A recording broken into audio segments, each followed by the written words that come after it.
Oh no! Look, now we end. Then we start with awkwardness, which is perfect. Because no one has any idea what the kind of conversation going on before is, and they're like, "Why are they talking right now?" Okay, hi there. We haven't started yet. Yeah, we have. We have. It's been recording for like the past. All right. I thought it was blinking until it starts. Hey guys, hopefully you're watching this. Our group is Emotional Impairments, and our presentation is titled Accommodating Learners with Emotional Impairments, also known as EBD, EI, BD, or AD. For our class of Universal Design for Education, the summer of 2014, I'm Justin. This is Chelsea, and Dylan's out of frame. Hi. See? Look at that. Okay. Probably put that in someone's hand. This is going to be awkward. There's like a lot of leaning. If you would, take a moment to pause your video and go to the Google survey provided in the PowerPoint here and answer questions 1 through 4. Okay, so first off, are you watching the right video? There's a lot of different words for emotional impairment. So the first one is emotional disturbance, which is the most popular that I found in the literature. Also, sometimes they call it an emotional disorder. There's also major or just straight up affective disorder. And there's also behavioral disorder. So federally, we define it as an inability to learn that cannot be explained by intellectual, sensory, or other health factors. An inability to build or maintain satisfactory interpersonal relationships with peers and teachers. As well as inappropriate types of behavior or feelings under normal circumstances. A general pervasive mood of unhappiness or depression. And a tendency to develop physical symptoms or fears associated with personal or school problems. So that's straight from the Federal Regulations Code in IDEA, but there's also the state definition, which includes a few small differences. We're not going to read this whole thing. Basically, it includes students who exhibit maladaptive behaviors such as schizophrenia or other related disorders, but it does not include students whose behaviors are primarily the result of intellectual, sensory, or other health factors. So, when they're evaluated, basically you have to have a whole performance evaluation team, and there's a bunch of other stuff you have to take in mind. Ultimately, you get the student's performance over time, a systematic observation of behaviors, like what specifically interferes with that student's behavior and learning, the intervention strategies that were used in the past and how long they were used, and then any relevant medical information. So that all has to come together. And if you want more specifics on how to actually prepare an assessment team or prepare the steps to develop an IEP for a student like this, the MARSE, or Michigan Administrative Rules for Special Education, are available online at this link here. Also, it's important to distinguish between affective versus cognitive disorders in this case. We have an emotional impairment as our project, and this is an affective group. So affective is related to the word affection, like caring about something. So ultimately, affective disorders are about feelings. Cognitive disorders are more personality-based, so more long-term, and it comes from cogito, so to think, and ultimately it's like a biological thing that goes on for long periods of time. So, what are some characteristics of students with EIs? it's cognito. You said cogito. It is cogito. Really? Yeah. I don't. Cognito. Right. So, characteristics for, again, the link's on there for a comprehensive list of the mental disorders and their specific symptoms, but these are just some general symptoms that you may find in the classroom. Things like frequent absences, isolating behavior, drugs or alcohol abuse, especially if you see that in the classroom, depression, irritability, bullying, frequent fights, and destruction of property, and throwing desks. Yeah, that's always a bad sign. So here, if you could please pause the video and take a minute to answer question number 5 on the Google survey. Thanks. I have the thing. So, some examples of disorders, again, that you may run into. This is not symptoms, this is disorders, though depression is both. That's confusing. Yeah. There is also bipolar disorder, conduct disorder, eating disorders, oppositional defiant disorder, and schizophrenia, as well as a bunch more. And if you go to that fact sheet, everything on there is not a emotional impairment. Some of those, I think there was Asperger's on there, so there is some other stuff. Be careful about what you're defining as an emotional impairment. Just pay attention if you're looking at the fact sheet. Yep.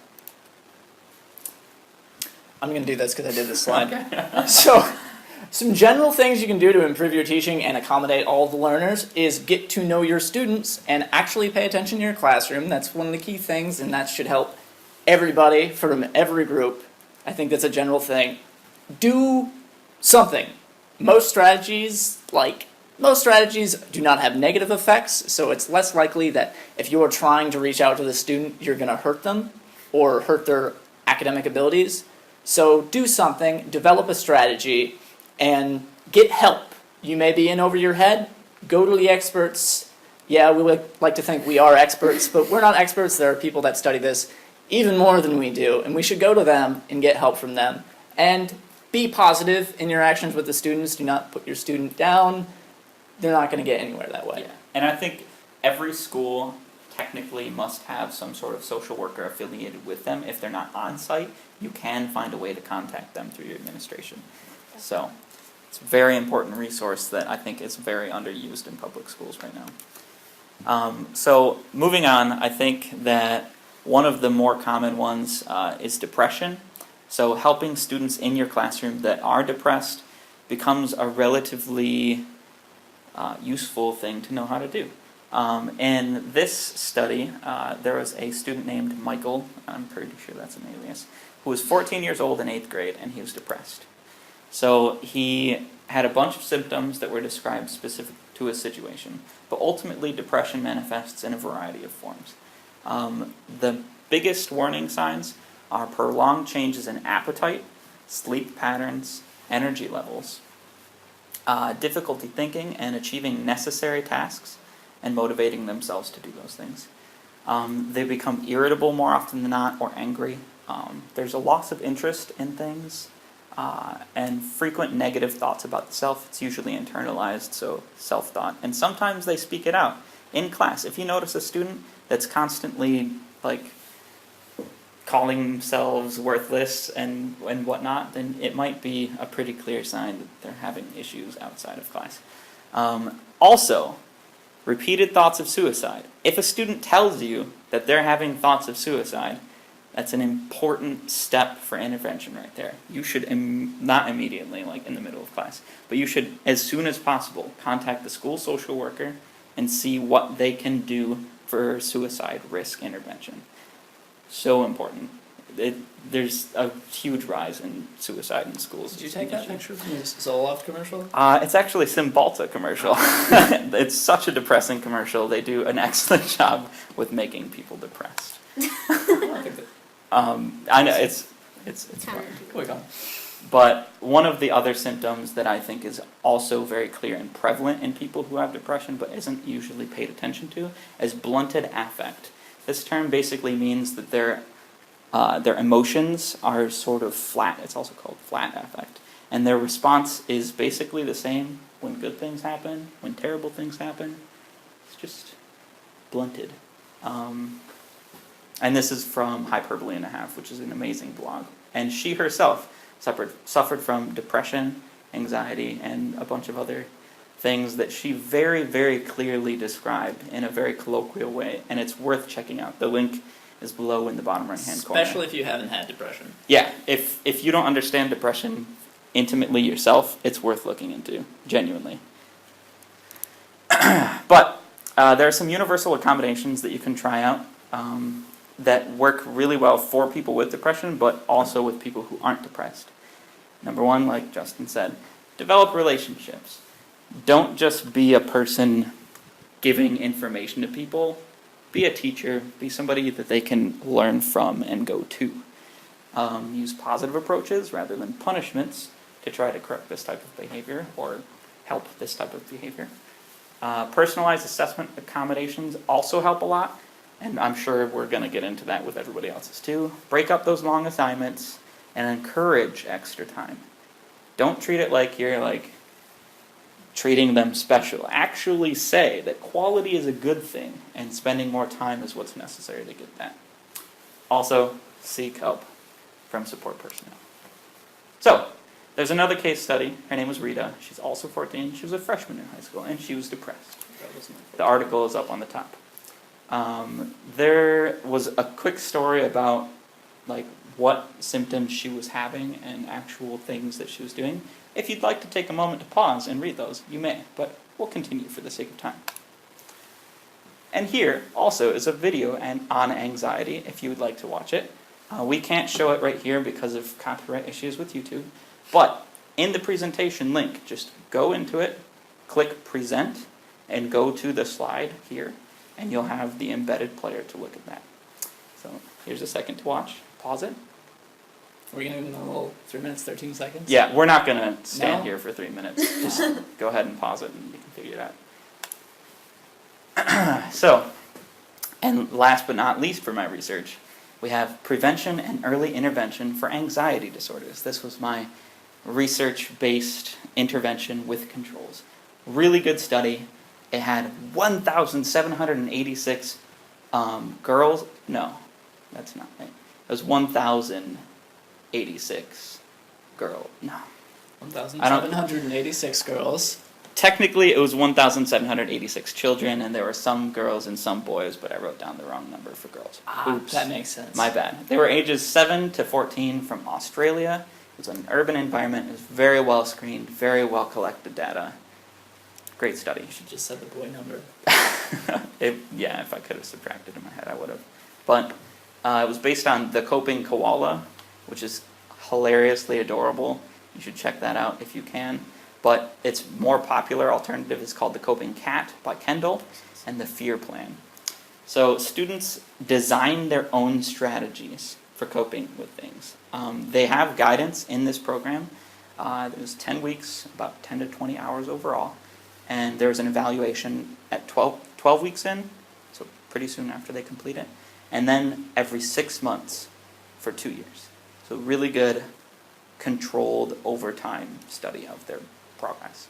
So the FEAR plan basically encourages students to develop a 4-part plan. And you can do this in your classroom too with students who are having trouble doing study activities. You can use this as a model to encourage them to handle it a little bit easier if they're struggling. So basically, feel good by relaxing, using deliberate relaxation techniques that you can either show them or like teach as a group, or you can reference links to things. It's pretty widely researched stuff. Also, you should teach your students to expect good things through positive self-talk. So in their head, or external if they're very young, they can actually say positive things about the situation that's going on, or how they're feeling about themselves. It's very well referenced that positive self-talk has a significant effect on the mood of an individual overall. Or negative also has a very big influence in the other direction. Also, the A component of the plan is actions that they should take when facing fears and stress. And R is rewarding yourself for making efforts. So they do all of this themselves with help, but it's very important that they are the people engaged in creating this.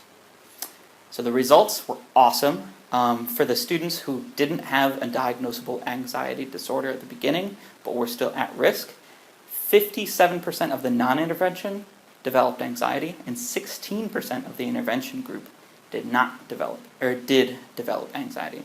So very, very significant difference in whether or not they went on to actually develop anxiety disorders. Also, there's some statistics about who had it beforehand. It's a very extensive analysis, but if you want to look at it, there's a link in the earlier slides that you can go to.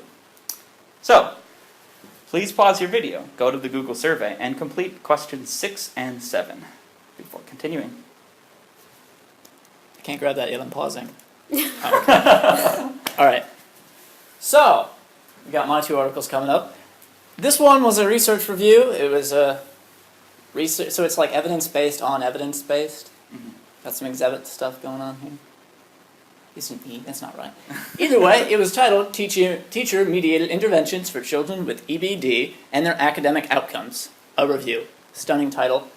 You can click on the thing and it should give you to the ProQuest link. You might have to do some fuddy-duddy stuff to actually read it, but it's there. Next slide. Okay, so what is teacher-mediated intervention and was it successful? Well, teacher-mediated intervention is intervention which uses teachers, or essentially,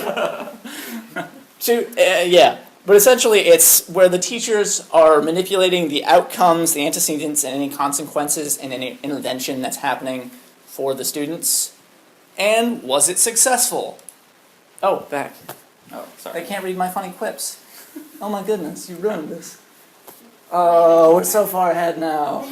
So, yes, it was successful, but it was kind of complicated, not in that it was or was not successful, but there was some issues with the studies we do have. I think I'm going to get to that at the end now, I decided.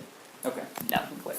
Alright, so there was a bunch of strategies that they covered, especially for the teacher-mediated one. My other article only has like 14, but there's like 3 pages of images. If you go to the document and find them, there's like 3 pages of specific strategies they used and how helpful they were statistically. So if you love statistics and education, there you go. I did this for you. But I'm just going to cover a few of them and how they were effective. And I think this first one kind of shows what these articles were about or what they were trying to achieve. So cubicles, they don't work. They don't improve academic performance, and they don't really improve behavioral performance, and they won't like you if you put them in cubicles, because no one likes cubicles. Nobody. But really what these articles were trying to achieve, or at least these studies specifically, they were trying to improve academic performance. These weren't behavioral intervention. They're focusing specifically on what we can do for people with these behavioral issues and these disorders and impairments to actually improve their schooling, not improve their behavior. They're focusing on, I mean, I guess it'd be the symptom, not the problem. I don't know. But that's the new idea of what we should be doing, and this is what this was about. So one of the things that teachers found were useful was adjusting task difficulty. Now this isn't just like, make it easier and they'll do better. This is like, adjust it to where they are right now, and that'll improve their accuracy. Specifically, it helped in math. I think that's where they had the study going. I assume this would be useful for everything, but the studies are in math. Okay, so teaching test-taking skills, also very useful. And that was across the board, all subjects. Teaching test-taking skills has proven to improve academic performance in kids with EI. That was a mouthful. All right, so one of the things you can do is incorporate student interest, and this is probably going to be more useful. I mean, this would especially be good for, like, this is one of the things they use for autistic children too, and of course kids with like ADD. Really but anything. yeah, this is a broad one. But it's useful for this too. What a surprise. And that has been shown to increase student productivity. They don't have any like specific scores attached or like numbers people got better. But this was better as a whole for what they did. I really got to stop putting my hands around. So this has been better in general for increasing productivity. And the last one I have on here is story mapping, which is a technique that I'm not going to go into, but it's useful specifically for reading. Crazy. I don't think they have this for science or math. Yeah. I don't know how they do that. But this was in students 10 to 11, and some of these are on younger children. So for most of us, as most of us are in secondary, just pay attention to where the ages are if you go through the big list of things. Next slide. Here's a YouTube video with some Pokemans about incorporating student interest that you should watch. It's really quick, and it's kind of funny. Probably not on purpose, but it's useful, and it's just a brief overview of how you can incorporate student interest. Probably not using Pokemon nowadays. Oh no, I'm not even there yet. So, what should you be getting out of this article? One of the things was, after going through this big 3-page list of results, I found the one thing: everything seemed to work. So, most strategies worked, so this is going back to what I was talking about earlier with universal accommodations. Do something. Nothing is not good, don't do that. And these strategies are focusing on improving academic performance and, again, not improving behavior, so I think that's useful as a teacher in the classroom, since we're not a counselor, is improving what they're doing for us, or I guess not for us, but for themselves in our classroom. Work on improving that. That's what we should focus on. And then I guess this isn't really a takeaway for you guys, but this is a takeaway for anyone who's going higher into education and doing education research. We need more studies that more accurately depict the EI population. A lot of these studies didn't list any SES information or anything like that, and we could use some stuff that's just more broad and helps with everyone. And we need more studies in general that are academic, because this is kind of more of a new approach and we could use more. And rigorous. A lot of the studies are just not conclusive, and that's terrible. And they're statistics and boring. Yeah. Second article, click on the link to read it. It's peer-mediated intervention studies on academic achievement, students with EBD, a review. This is pretty much in the exact same format as the last one, but they're both really short. If you kind of want to skim, it's totally worthwhile. So, blah, blah, blah, same format, peer-mediated success. Still not that complicated. Peer-mediated is essentially where the peers are taking over in actually doing the intervention. Obviously, the teachers are still having a lot of control over it, and they're saying you should be doing this, but the peers are implementing stuff, and this is going to cover a lot of stuff like peer tutoring and that kind of stuff. And yes, it was successful pretty much across the board. Slightly less complicated. I think this had a bit better representation EI-wise, but yes. Okay. So Yes. not like a Code Red, if you've ever watched like that Law and Order show with the military. Don't let kids beat kids. It's terrible. Anyway. I know what you're talking about. Alright, so here's some strategies that were covered and the results. There's a lovely picture of people tutoring that kind of looks like they're flirting. I'm not really sure.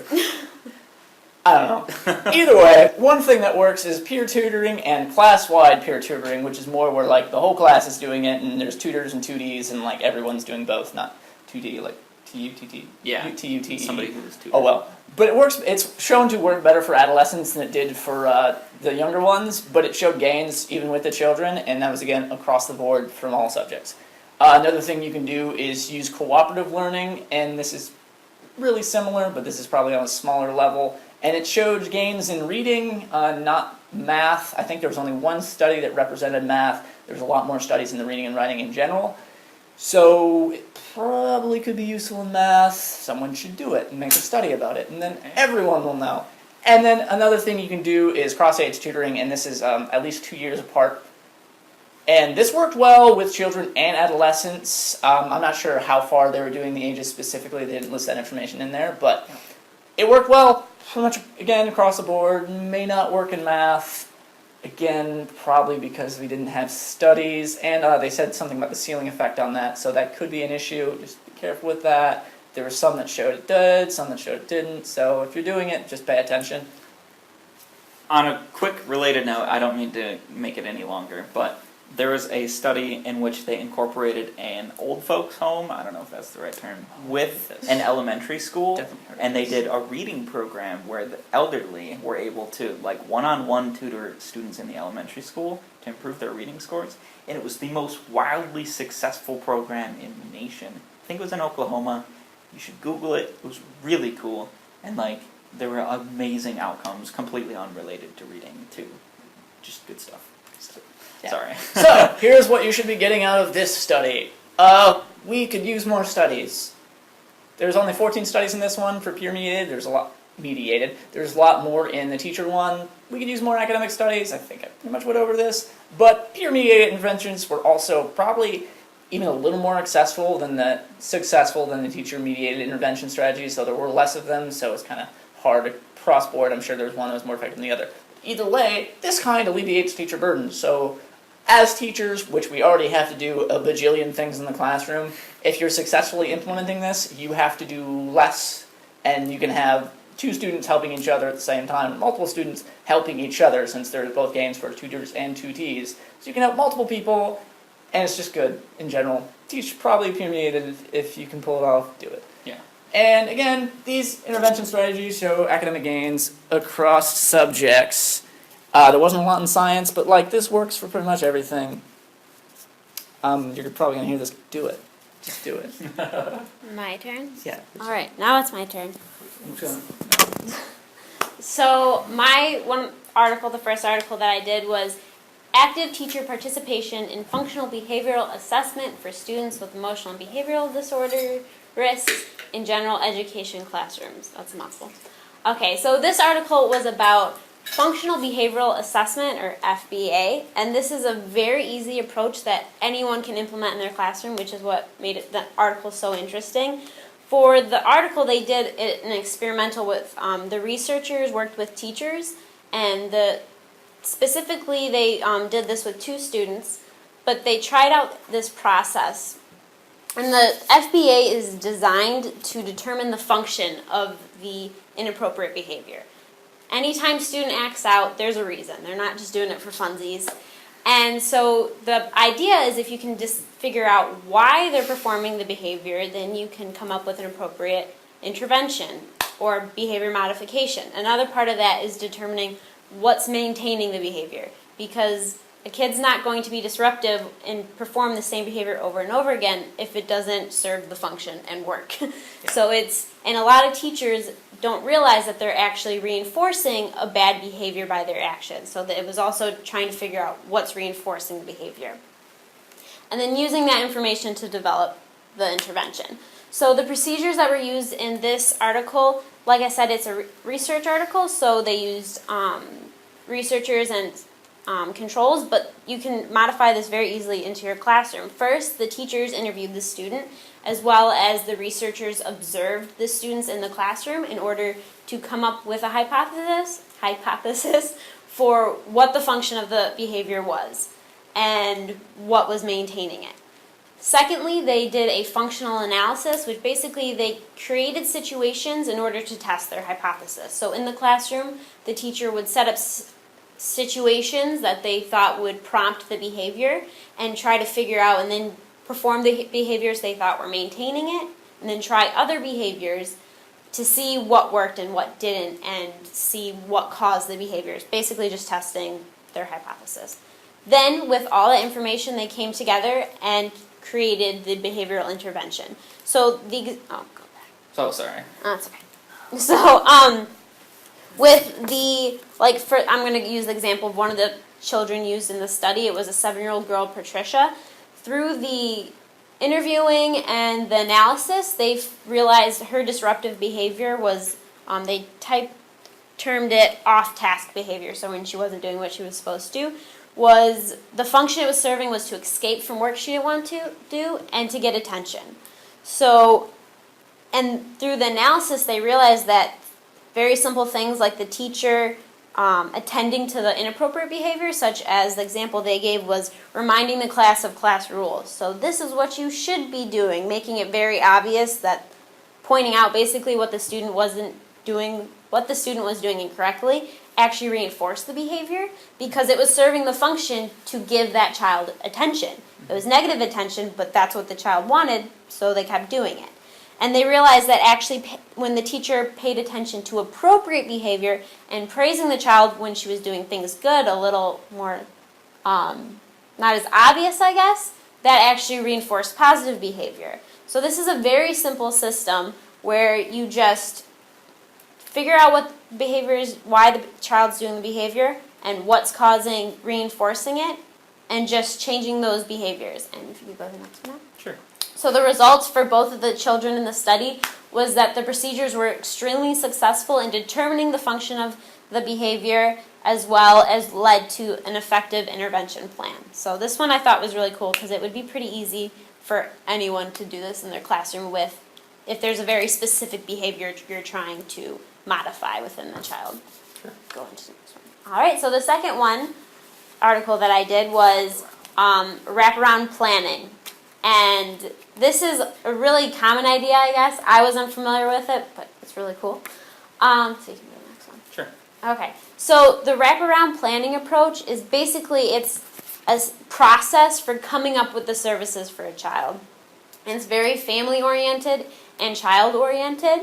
And one of the biggest components of this is that it's extremely individualized to that family and that child. So you don't come up with one service that fits all. It's all about the individual, which, as we all know, every child is extremely different. Even if they have the same disorder, such as EI, each case is extremely different. And as we said, all those different disorders that fall under EI, schizophrenia, depression, obviously one is not going to fit all of those.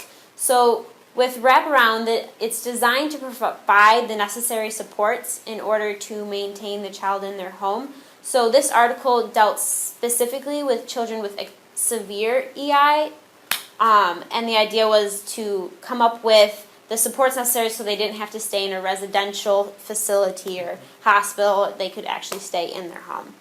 And that's also support for the teachers, not just for the students. Yes. Because it can be really tough, like managing a large group of students with behavioral or emotional impairment, because it's really tasking. And oh wait, sorry, go back. Oh, sorry. Okay. Why So- do you keep letting me get quicker? And one of the big points with that, with what Dylan said, was the services are developed through a team approach, and that team is extremely large. It's not just one service provider, a teacher. It's the child, their parent or guardian, the service providers, whatever services that may be, very broad range if necessary. Anyone in the community that can help, family, friends, anyone in the child's life who can offer some type of support. Uh-oh. Just a moment. We might have an issue with the recording. Let me quick check that. Hold on to this, please. Okay. I think we're all set right now. We're just gonna go quickly now. Okay, yeah, alright, so. Sorry about that. What do I click to go next? Here, I got it. Okay, thanks. If you do that. So, in designing a wraparound plan, these are a few of the steps that are important. So first, you have to develop a team, and that should be as broad as necessary. Whoever can help the child. You have to identify the team's strengths. That's a very important component to wraparound. It's by identifying the team's strengths and the child's strengths, you can come up with the most effective plan, and you utilize their strengths to do what's necessary. And then also you have to identify the needs and set priorities so you know exactly what needs to be done and can come up with a systematic plan. And then lastly is to create the individualized intervention based on the child's strengths, and so then whatever is necessary for that kid. And so the study or the article that I did was a meta-analysis, and they had compared where they implemented this approach in a bunch of different areas to other approaches or just the standard school intervention, and the results were pretty great. The wraparound approach decreased the number of days that students spent in hospitals and other any out-of-home setting. They prevented more restrictive self-contained, so they didn't have to go to the hospitals. Also improved classroom performance, as well as, which therefore allowed the student with EI to be more mainstreamed in educational settings. So overall, it's a great process, and obviously this one's a little more involved, not as much a teacher-centered, but definitely for anyone who has, any teacher who has a student with EI to approach the community and all the services about implementing this, here's some links to a resource guide and principles if you need further information. Great. Also, please pause your video again to complete the rest of the questions on our Google survey. It should allow you a chance to make some comments as well. Those are the most helpful part of the survey because it allows you to share with our audience what you're thinking, and we'll either post that separately or with the video. We're not sure yet. We'll figure it out. There's also some really helpful links. This is the fact sheet that you might have seen earlier in the presentation with a list of mental health disorders and characteristics, as well as specific accommodations for those disorders. Really good. It's based on a lot of research, but the original source is elsewhere. There's also a TechMatrix assisted learning database, which allows you to put in a specific disorder, either physical, mental, emotional, etc., into the database search engine, and it's very simple, and it'll give you a list of specific tech accommodations which you can utilize in your classroom to help. Also, if you're considering getting an actual certification in managing students with emotional impairments, there's an MTTC, or Michigan Teacher something test, that allows you to get that certification. Yeah. Also, thanks guys. It's really helpful that you guys were accommodating and being able to watch this online, and I hope that it was actually useful. Learn something. Yeah. There's Justin. Wait, why are we? I don't know, I just wanted to show you. Here's our sources, and please, if you have any comments, feel free to post them in the comments below, or in the survey, or email us. Quite frankly, we're open to discussion. Oh yeah, and then if we do this for YouTube, like, Yeah. subscribe, we have annotations. Like, subscribe, we're all cool with that too. No, don't do that though. Yeah. Bye! Yeah, we're done now. we can stop. How do we stop? This is the awkward part of the end of the video. It's like a phone call where no one hangs up. Boop. I don't think it's how it works. Do we actually have to press something? Yeah, I think the you have to button. go out. Touch the button.